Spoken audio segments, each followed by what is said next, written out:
Hi, it's Amy. Today is a special bonus podcast that we recorded live earlier this week. Because of all the upheaval that's coming out of Washington in terms of potential federal funding freezes, we invited fundraisers and leaders of nonprofits to a webinar where they were able to ask questions and we were able to share our thoughts. And Andrea and Sarah and I from Capital Campaign Pro gave our best advice. I'm excited to share it with you.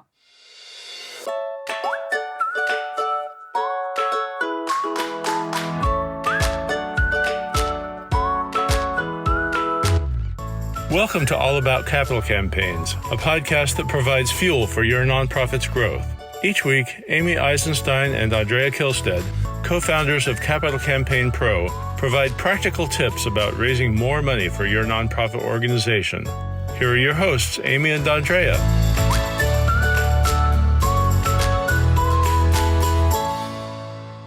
I'm Amy Eisenstein. I'm CEO and co-founder of Capital Campaign Pro, and we're delighted you're here and sort of sad and frustrated that we are needing to have a conversation like this because I think there's a lot of concern and chaos and sadness that's going on right now and confusion around potential federal funding freezes and stoppages. So we're glad you're here. We're looking forward to a productive and thoughtful conversation. And I have my colleagues here. Andrea, why don't you briefly introduce yourself?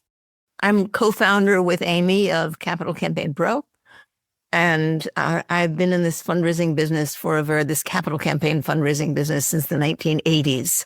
So that's a lot of decades. It's a very long time. And given this current crisis and chaos, it sort of had me thinking about how many times of crisis and chaos we have been through. And what are the lessons that we learn from them? So those are some of the things that I want to share. We are in a highly chaotic time, and just one of the things that I am constantly aware of is that not only are nonprofits feeling the brunt of that chaos, and how do you manage, and how do you plan, and how do you do all of those things, but individuals are feeling that too.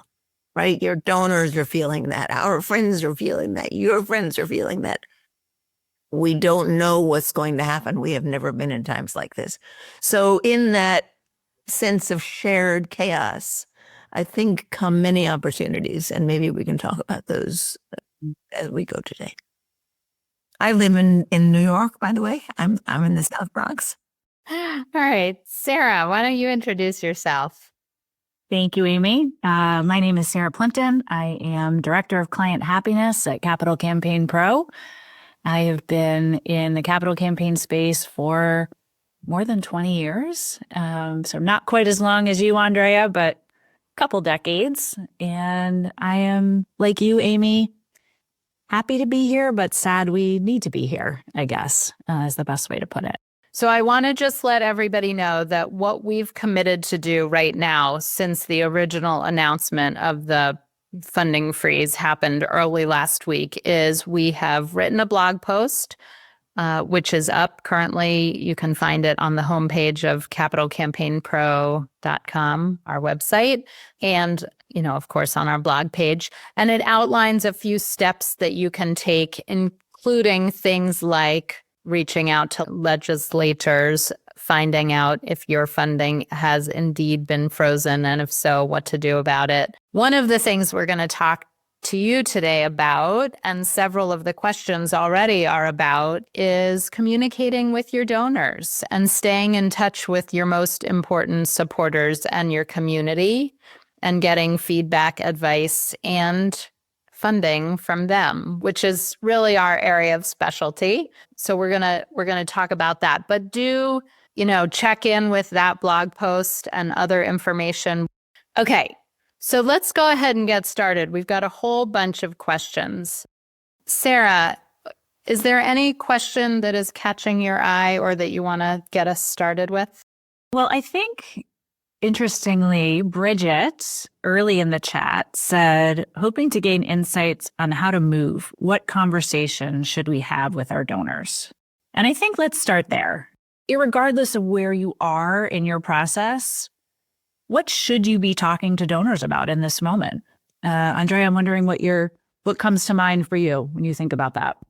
Here's what comes to my mind, and it really goes back to my comment before, right? You as nonprofit leaders and running organizations or being development directors are rattled because all of a sudden things that you thought were quite certain turn out not to be certain.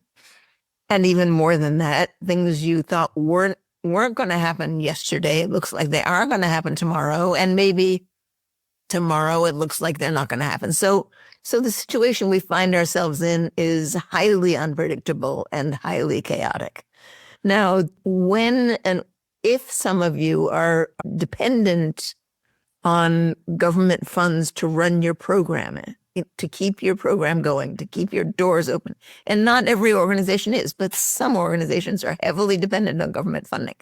If you are heavily dependent on government funding, you have one kind of a problem, right? If you are planning a capital campaign, you have a different kind of a situation, right? I think maybe we can talk about, we can't tell you what's going to happen. All we know about the current administration is that it likes to destabilize people. It is specifically and purposefully causing destabilization, which means that we can't tell you what's going to happen. Probably people in the administration can't tell you what's going to happen. And that means you certainly don't know what's going to happen. So what happens if, let's say, 80% of your program funding comes from government grants, right? How do you think about that? More money probably than you can raise easily from individual donors. How do we think about that? Amy, Sarah, how would you address, if that's your situation? How would you think to talk to donors? All right, I'll start, and then Sarah, I'll pass it to you. So I just learned that an organization not far from me that houses asylum seekers was notified that they lost a significant amount of funding. Now, of course, things seem to be changing every day, as you alluded to, Andrea. Now, we just read like moments ago that maybe Trump is pulling back on Mexico tariffs. So, every day the news changes, but this housing organization was informed that they would not be getting $2.5 million in federal funding that they expected, and they laid off 20 people last week. How do you run your programs and services when you lay off half your staff? And so I think that the question is, well, to me, I would call an emergency board meeting, right? So one is you don't have to make decisions by yourself. I think it's going to be really important to stay connected and communicate as well as you can with the inner circle and the next circle and the next circle. So even if you have maybe you have a daily 8 a.m. phone call with board members or a weekly, or twice a week to talk through what are the choices, what are the options, what do you know to be true today, what are the different scenarios, how can you scenario plan? So I think to me, it's about you're not alone, right? So lean on the people that are in this with you. Talk to your staff and, of course, donors. But all right, well, I think so there's no easy answers. Let me just say that. There's no right or wrong, and there's no obvious answers. So I think it's about doing the best we can in a difficult situation. Sarah, what do you want to add? I think, if I imagine myself as a nonprofit leader in this moment, needing to pick up the phone or wanting to pick up the phone and call a donor, how might I think about structuring that conversation? First and foremost, I think it's important to check in. How are they doing? Right? What does this moment mean to them? How are they faring? Some people are, as one of you noted, very distraught right now and looking for ways to be helpful or are looking for ways to make a difference. Some people are not distraught, right? I mean, half of our country, voted to bring this administration to power and is perhaps not distraught in this moment. So I think it's first and foremost important not to assume that your donors feel one way or the other. Back to that conversation, how are you doing? What are you hearing in this moment? What are you making of this moment? Then I think you want to say or transition to, you've been an important partner to us, donor to us, friend to us, supporter of ours, and I wanted to share what we're hearing and what we're making of it and how we're thinking about it. And you share that. What do you think of that? How does that strike you? Is there anything that you think we should be thinking about that we're not? How might you be approaching this moment? Is there any way that you could envision helping us, either as a thought partner or I don't know? But that's how I might think about literally structuring a conversation to a donor in this moment. Yes. So, in some situations, it also might be wise to think about creating an emergency funding campaign, actually setting some goals, saying we want to raise $1 million over the next X number of months or weeks so that we have a cushion, because we are in chaotic times and we don't know what's going to happen. And we know we may be called on to do extraordinary things. So we're calling on our best, most loyal donors to help us in it. I just threw $1 million out there. It might be a $250,000 or maybe $100,000, depending on your size and your donors. I don't want to say that it's got to be $1 million, but I think that these times lend themselves to creating some kind of financial cushion, because nobody knows what's going to happen, right? Anybody is foolish if they tell you that they do. So you don't really know what's going to happen with the stock market. You don't really know what's going to happen with people's investments. You don't know what's going to happen with government funding in your programs. You don't know what's going to happen with the people you serve, right? Who may find things in their lives that they never expected to have happen. So the idea of an emergency funding campaign strikes me for some organizations as a wise thing to do. And of course, you can begin doing that by calling together some board members and a half a dozen of your largest donors to discuss it, to say, this is what we're thinking of. Help us brainstorm and come up with the right idea for this. How big should it be? What should it be? How should we be asking for it? It is, I'm struck talking to people I know about how helpless people feel in this chaos and uncertainty. I know many people who feel like they would like to do something, but they don't know what to do. And if called on by an organization that they support and feel as though they have a good, strong relationship with, to help in a specific way, it might be a relief to them that this is something they can do to take their anxiety and actively help with a short-term emergency funding campaign. There were a couple of questions on whether to spend time on federal grants. Yep. And Renee. Renee says we're starting a capital campaign to raise funds, right? For a new bookmobile. I love it.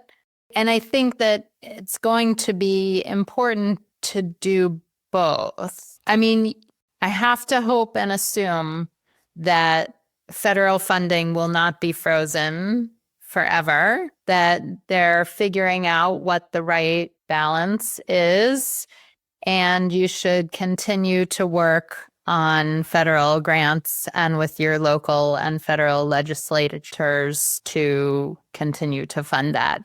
And I just want to say that at Capital Campaign Pro here, I talk to organizations that are thinking about and planning campaigns every day. And I still hear with some frequency from organizations that were planning campaigns in 2019 and early 2020 and stopped when the pandemic hit. And they have not done or started their campaign. They're sort of still starting, right? 5 years later, they're still starting. Well, the organizations that took a deep breath, looked into the future of the pandemic, and went ahead with their campaigns, they're long done. They finished a year or two ago. And I would encourage you in this time of great need, if you are planning a campaign, to take a deep breath and talk to your donors and your community leaders and proceed, because the needs haven't gone away. If anything, maybe they've gotten the case for support is significantly stronger, and people want to help, as Andrea said. Was it you, Andrea? Was it Sarah? People want to help in times of need. And by giving them something concrete and tangible and productive and constructive to do, everybody's winning, right? You're moving your mission and your nonprofit forward. I think people on both sides of the aisle want to help. So that's the good news. And people who have the financial capabilities of giving you 5, 6, and 7-figure gifts are going potentially to do very well over the next 4 years under this administration, right? People who have finances to give and in the market, they're, if predictions are right, likely to be able to continue to give significant gifts. And people who are unhappy with this administration want to help. And people who are happy with the administration, I think, also wanted to see government funding contract, government services contract, and they believe that it's the public's responsibility to help. And so they may step up in big ways as well. So I would continue talking to your donors on both sides of the aisle. I would continue to fundraise, and I would continue with your campaign plans. And my guess is that in 3 or 4 years, you're going to have successfully raised the money, maybe not replacing. I don't think private dollars or private philanthropy can ever replace what government does. But if you're thinking about a campaign, you will be able to raise. My guess is that if you plan well and work with us or other good campaign counsel, you will be able to have a successful campaign. Okay, what other questions do we have? There are a number of questions about how do you handle people of different political views within your organization? How do you handle meetings with people who feel very strongly and very differently? Right. And I think that's some people on foundations, heading up foundations might be conservative, and some donors may be very liberal or vice versa. Right. And do you have to stay away? Do you have to shy away from getting those people together? Right. Or even more basically, how can you have conversations with people if your own views are extreme one way or the other? And how can you temper your own voice to be a listener rather than an opiner, a political, is that a word? Opiner? I guess, Amy knows I feel this way, that I think this country, the world, in fact, gets better when we learn to listen to one another and provide forums to listen to one another, even in times when people are so polarized. So most organizations, I think, actually are not so terribly polarized because people tend to gravitate to participating with organizations that have views that are somewhat similar to their own. Nonetheless, I think it's a good idea to pull people together and have listening opportunities with them. Don't be paralyzed because you're afraid it's going to devolve into, tomato throwing, right? Just, pull people together and address the fact that people may not agree with one another. And we want to have a conversation about the needs in the community and the needs of your organization. And here are some ground rules for our conversation. I think you can do a huge amount by hosting meetings like that. The facts are the facts here, which is that if you're an organization that relied on some percentage of federal support that has now been called into question, that's reality, right? That's not political. I mean, it came because of politics, but the end result is we have a fair degree of new uncertainty that we are facing regarding the future of our budget.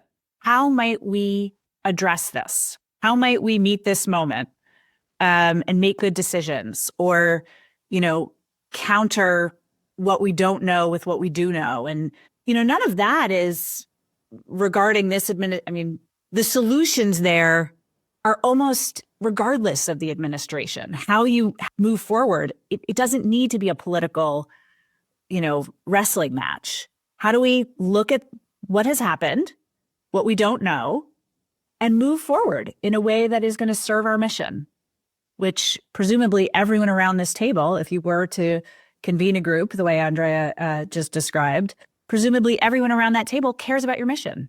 And so let that be the common bond. And I agree with you, Andrea. If there are disagreements or, that's okay, right? We can work through that. Right. So what are our options? I think that's what you pull your community, your board together, your biggest potential donors. You call them up and say, here's the situation and uncertainty. What are your thoughts? What are you hearing? What do you know? What would you advise? How can you help us? And don't be shy about asking for gifts. Say, look, we're now facing $2 million hole in our budget. And we're looking for 10 people who really care to help us maintain our services over the next year. Here's an interesting challenge with so much uncertainty. The challenge is that when you have a big hole in your budget and you don't know what's going to happen next year or the year after, in fact, you don't know if your organization is going to be able to survive because the future is unsure, right? If your organization, as Janice says, that equity is at the forefront of their culture, well, all of a sudden, the government is turning away from issues of equity or diversity or inclusion. How strong a case can you make in say, here's what the future is going to hold for us? You don't know.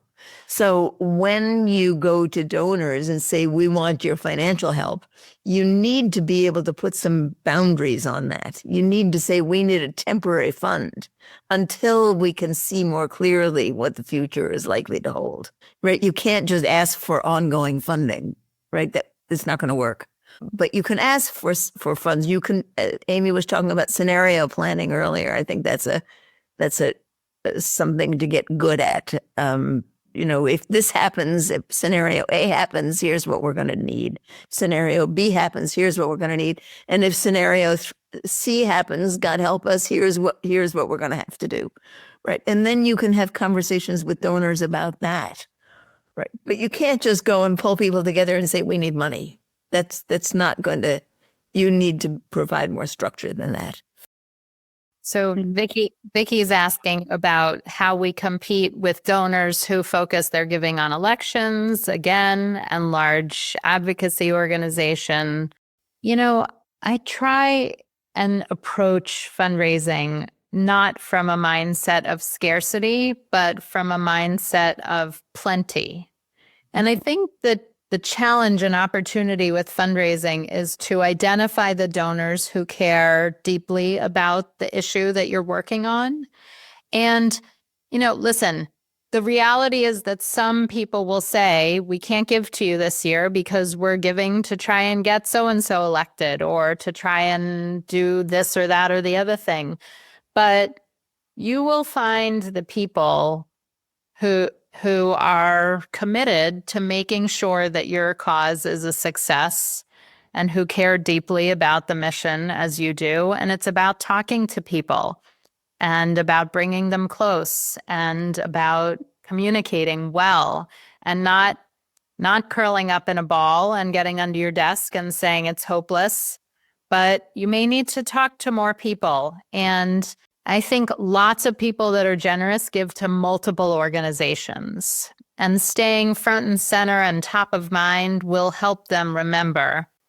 This week they may be writing a check to, support a different cause, but in a month things may have shifted or changed, and then they can come back to you. So, yes, Will some people not give to you in this moment? That's always true, right? Their child gets cancer and they shift their priorities and their focus, or there's a fire in their community and they shift their priorities and their focus. But things are fluid and there's plenty of funding. It's just about talking to people and staying present and front and center. Just to follow up on that a little, we can't and should not assume what people are going to give to or not give to, right? We are more likely to be wrong than right. What we can assume is that the more we stay in touch with our donors, the more likely it is that they will include us in their giving. That we can pretty much count on that. So it's very tempting to say, oh, these political donors, they're going to want to be supporting Democrats or Republicans or whoever this is they're going to want to be supporting, right? You may be surprised, right? In fact, just a little story. Last night, my husband and I had dinner with some very good friends who were very significant Democratic contributors. So we got, and at a national level, and we got talking about the current situation and what's going on. And I was interested to hear the man say, we supported the Democratic campaign. We supported this, we supported that, we supported the other thing, and it didn't work, right? I'm going to sit back for a while. We clearly didn't read the country right. So, that was interesting to me because I might have assumed that he would have doubled down with his support. No, what to the contrary. He doesn't want to lose again. He doesn't want to bet that big and have it not work. So be careful you don't make assumptions. It's very easy to make assumptions, and a good bit of time they're wrong. And if you ask people what they're giving to, how they're thinking about their giving, you can even ask people who have been serious political donors, how are you thinking about your political giving? Are you doubling down on that, or are you turning your attention to more local things? Right? People are likely to be looking at within their states. Right. And one of the interesting things that I think is going to happen is that the power of state government and states is going to go way up. Right. State governors are grabbing onto opportunities. That's interesting. If I were in your shoes, I'd be looking carefully to see what's happening, what my state governor is doing.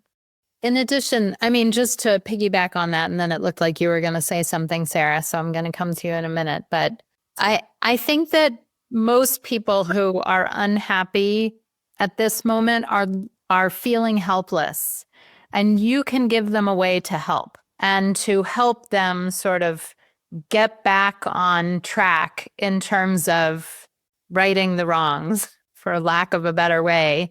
And so honestly, I know tons of people who are sort of throwing up their hands like, oh my gosh, what can I do? I have no idea what to do. So if somebody approached them and said, here's something concrete you can do, even if it's giving $1,000, giving $5,000, just help two people have shelter or asylum or lawyers or, whatever you're doing. I think that would help people sleep at night. They'd feel good to have something to do. Yeah. Alexa, go on, Sarah. No, I was just going to say on the point of philanthropic priorities, they are never fixed. They're always shifting for people, always, in ways that are both good for our organization or maybe not so good for our organization. And if you think about this moment, it's like the world or all of us have been put into a blender. And the blender has been turned on high speed and everything is up in the air. And what does that do for priorities? It makes the priorities up in the air too and are constantly at breakneck speed right now, shifting and changing and evolving. So don't miss out on that. Stay in relationship with your donors so that you can understand how they're feeling right now and where they're going. Yeah, so let me be clear about that, right? Staying in relationship with your donors is really important. And depending on the shape of your fundraising, you may have 1,000 donors or you may have 100 donors. Or you may have 25 donors who are really the core group of people who support your organization. So when we say stay in touch with your donors, right, coming out of the capital campaign world, we generally are thinking about communicating with everybody, but really staying in much more personal touch with the people who have the capacity to give larger gifts and to make a bigger difference, right? We're not suggesting that, that you send mass emails all the time. That's going to have limited effect. So be careful and strategic. I want to switch gears here to Jennifer's question, which I think is so important. How do you protect the mental health of your staff at this time of uncertainty, where they're so committed to helping others and, and are having, with all this chaos and uncertainty, and depending on what kind of an organization you're running, it may be more immediate and more disastrous than that. What kinds of things can you do? What are you doing to help your staff stay grounded? So important. I mean, all of us feel so ungrounded, even though how many crazies have I been through? I feel totally undone. I want to reiterate that, Andrea, that we've been fundraising, each of us, for 20, 30, 40 years, respectively. And we've been fundraising through a major global pandemic, thought the world was coming to an end. We've fundraised through recessions and through natural disasters, fires, floods, earthquakes, tsunamis, etc., market crashes, terrorist attacks. We've come out through the other side, usually stronger. So if you can come back to that and remind people of that if you stay the course and continue your fundraising efforts and up your communication with donors, don't go under your desk. I mean, if you need to for an hour, go under your desk. But when you come out, pick up the phone and call. As Andrea said, we're talking about the top 20, 30, 40 donors to your organization and in your community. Now, you're going to communicate with broader messages too, but really you want to pick up the phone, ask for advice, ask for support, ask for feedback. Stay in close touch with those who really can and could make a significant difference. I mean, that's what we work with our clients on every single day. So we'd love to talk to you about how our team could support you through this time and through a campaign. So just send me an email, go to the Capital Campaign Pro website, sign up to talk to us. We're here for you. Now, let's see if we can generate some ideas of what you can do to help your staff, right? Where people are sitting back and not addressing that, which is interesting. So, one of the things that I think is helpful to people who are working together is simply to have a structured opportunity to talk about how they're feeling, and a regular opportunity. Right. Every Wednesday at 4:00, we're going to get together and just talk about how we're feeling and what's going on and what's making you anxious and what's, and not only professionally, but personally, what's going on with them. There may be people whose lives are totally turned upside down, right? They may have relatives who are being deported. They may have, right? I mean, they may have some really terrible, difficult stuff going on. But there are very few things that, in my opinion, that do more than providing a safe space for people to come together and in a non-judgmental way have a chance to talk about how they're feeling and learn from one another in that.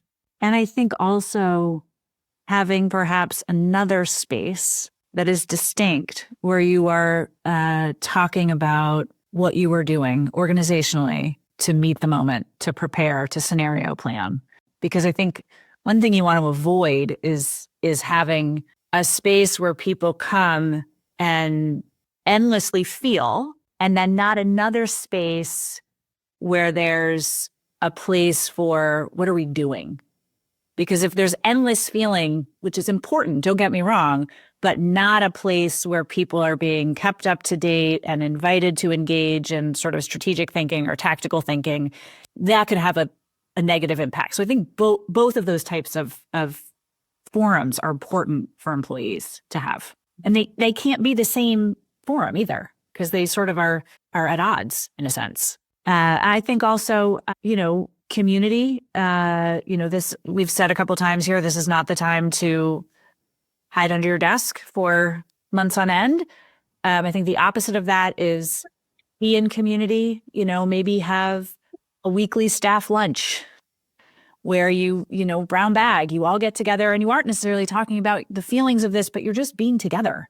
I think, sometimes it can be hard to like take a pause and from the busyness of our work, but I think that can go a long way. Just being together in these scary times. I would like to also encourage you, especially if you are leaders or in leadership positions at your nonprofits, to encourage people to take a little time off as appropriate and necessary. Encourage people, say, you know what, this Friday, we're going to close a little bit early. Now, I know, depending on the type of your work and the nature of your organization, that may or may not work. But think about, how can you give people a few hours off or a day off just to take care of their personal business, to go grocery shopping, to go home and take a nap, to get out of the office, honestly. Now, I'm not saying you can do that forever, but, if you can, if there's time and space, they may be able to come back a little bit stronger from just a mental break. I think also something I've been thinking about a lot is, we've all many of us have heard the notion of, the chaos here is the point, right? The constant barrage of news is the point. And we both know that it is the point, and yet it is hard to get out of reacting to it, right? And I think it's important to sort of hold that front and center, that they want the American public to be overwhelmed and distraught and just at odds with each other and unable to sort of figure out how to move forward. And I think knowing that, continuing to remind yourself of that and then lean into something that isn't that is so important. Like, there's so much that is still within our control. There are ways that we can focus on this moment and make a difference for each other in community. And I think it's important to hold that up for ourselves and for each other in our workplaces. I mean, sort of cliche, but practicing gratitude, right? So look around and figure out what did Mr. Rogers always say, right? Look for the helpers. Who's helping? Who's doing good things? What can you latch on to? What podcasts can you listen to? What friend groups can you lean on?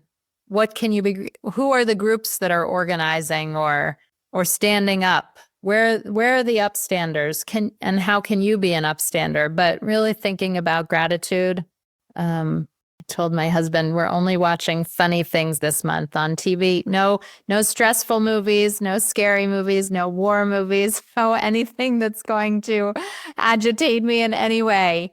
We're watching, anytime the TV's on, it's going to be a comedy just so that I can go away mentally for an hour. Yeah. What are you doing, Andrea? Well, that all actually makes me think about how hard it is to know what's going on, right? That part of the challenge is that we don't know what's going on. We get snippets. I mean, we get the New York Times. Somebody else may get this. Somebody may watch Instagram. Somebody may watch Fox. Somebody may watch MSNBC. Somebody may, we're all getting different channels of information that make us feel like we're living in different universes. And that, I think, is I'm not sure if there is a way for our organizations to address that, to bring people together, to find some balanced approach to sharing information that is not just this or just that, right? And the inclination to turn it all off is Yeah. I understand it, but I'm not sure it's the right. And I didn't mean turn it all off. I meant for an hour. No, but I mean, I speak for myself, do we really want to turn on the news as much anymore? It's like, I just can't Right. stand it, but I would like to know what's going on. I would like to be able to talk about it. And I think even making a commitment to come to talk to people about what's going on is helpful. I mean, I'll speak to that a little bit, Andrea. One of the things that I've found myself needing to do is actually be very deliberate about how and when I partake of the news. And what had been happening was I'd been getting headlines in my inbox all day, and I, subscribed to several newspapers and Substack things, and have a lot of inputs. And what I realized is that the inputs were just coming at me 24/7, and it was way too much because I was kind of trying to keep up with everything, and it was bad.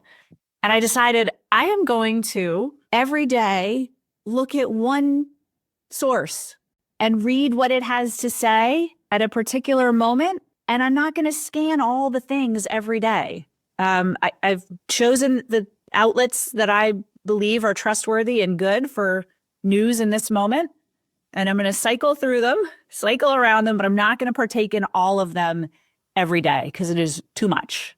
All right. So, yeah, go ahead. Do you want to say? Wendy has asked, her current challenges. How can we can't foresee the outcomes of the situation, but in the meantime, they have to prepare appropriation requests, and they have to keep going as though everything is normal, knowing everything is not normal, right? This is exactly the challenge, Wendy. I mean, we are in times of chaos where nothing is normal, nothing is predictable, and yet you have to keep going as though it will all play out in the way you had hoped it would. Right now, that's an anxiety-producing situation. I really answer to it. All I'll tell you is, this is going to sound way off base, but my husband was very ill last year. He was in the hospital for a month. And I was so aware that the doctors wished that they could see into the future. I was so aware of how many times we want to be able to see what the future will bring, right? And of course, we can't see into the future. The doctors couldn't see into the future. They couldn't make decisions based on the future. You can't make decisions based on the future because we don't know what the future is. You could only make reasonable decisions, or maybe you can have 2 or 3 scenarios looking at, if this happens, this is how we're going to prepare for it. If this happens, this is how we're going to prepare for it. If we get no federal funding, this is what we might want to be doing about it. So I guess that's what my heart goes out to you, because there is no way, right? You're not making this up. This is the current reality of where we are. And it makes it almost impossible to operate in an effective way. And we have to hold on tightly to what the mission of our organization is, to who we're serving and why. So Wendy's asking where we're finding reliable government funding information. And I think that the challenge is that there is none at this moment, because honestly, the people in charge keep changing rules and changing their minds. And so what's true one day may not be true the next day.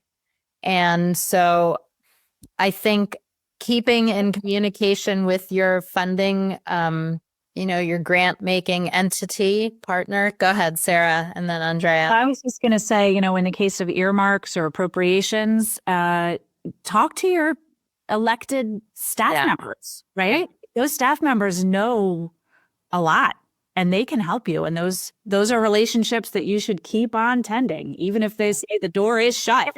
Try with them, because they probably don't know either, right? But that doesn't mean you shouldn't be in touch with them. Exactly. Be confused together, and have some humor about it, and you'll be remembered. And yeah.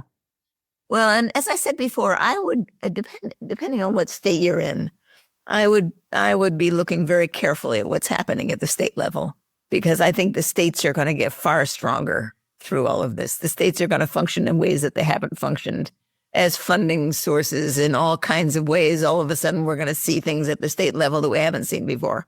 So be sure to be looking at and building relationships with people at the state level. Watch and see what's going to happen there. But you won't be able to predict the future, and you can just hold on tightly to your mission, to why you do this work, and share that with your donors. Bring them in, have conversations with them. You may find that they have information that you don't yet have, or they're willing to help you in ways that you hadn't thought about before. Right? So time doing that. Hey, podcast listeners, this is where we ended our webinar. I wanted to remind you that this is a rapidly evolving situation where our advice last week might not apply in a few weeks. So stay tuned to this podcast and other fundraising leaders if you need ideas and help. And if you're listening to this in February, go to our website right now and sign up for the rest of our emergency funding webinars. Just type in capitalcampaignpro.com/emergency. We'll keep that site updated while this situation continues to evolve.